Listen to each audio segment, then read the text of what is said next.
Super Surfer.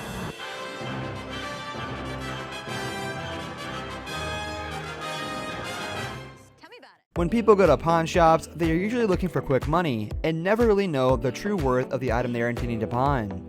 On Hardcore Pawn, there have been plenty of times when the members of the shop have been scammed or have scammed others. That's what makes the popular show on truTV so interesting to viewers, because you never know what you're going to see on the television show. In today's video, we are going to show you some of the most incredible money-making items that ever appeared on the show, but before we get started, make sure to subscribe to the channel. Tell me about it. Well, this was a display for the Fantastic Four Rise of the Surfer movie. One time, a greeting couple walked in looking to sell their Gretsch electric guitar that was given to them from a relative. They needed to sell it in order to keep their house and were willing to take any amount of money for it. Seth was only willing to take the guitar for $1,800, and they took this money without any sort of hesitation.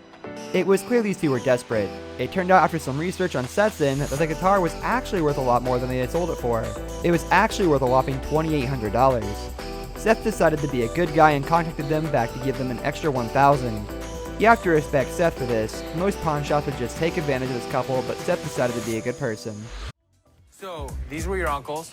Yes. Mm-hmm. And how long have you had them? I've had him for 4 years. For 4 years? He passed 4 years ago. I'm sorry to hear that. 18? 18 of you. Okay. You seem happy. Thank you. That'll help you out? Thank you. That would help us out.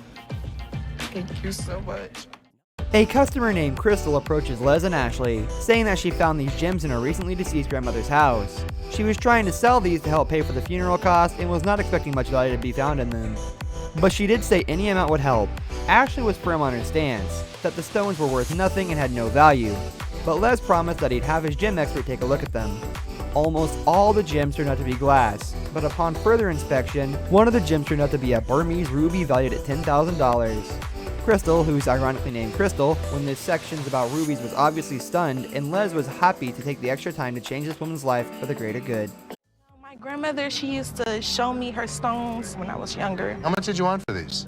Anything would help, like $50 or $100. You know what? My gem expert is coming in this afternoon to look at a few pieces. You know what? If you want to leave these with us, I'll have him take a look. What the hell is my dad doing? He's getting this lady's hopes up for nothing. It's a waste of time. This could be costume jewelry. Yeah, it could be, but I think some of these are real. I'm going to show it to Bob. He'll make the final call. It's a waste of You'll time, see, Dad. you'll see, you'll see. This right here, this is a Burmese ruby. So we'll be able to give you $10,000. Jack Kevorkian was an iconic figure in the city of Detroit. He earned himself the nickname Dr. Death for partaking in assisted suicide while driving around his van. The customer managed to win a bid for the van on an unknown website and had all the original documentation proving that this was the real deal. While it was very cool to the pawn shop owners, they were not willing to pay the 6 figures the customer was asking for. Les managed to talk the guy down into buying the van for only $20,000, then afterwards sold it to a crew of ghost adventurers for an assumed $32,000. This one was quite the interesting pawn. This is a 1968 Volkswagen van owned by Dr. Death, Jack Kevorkian. How'd you get it? I was high bidder on an internet bidding site. I've got the original title here, too. Let's see inside. Sure.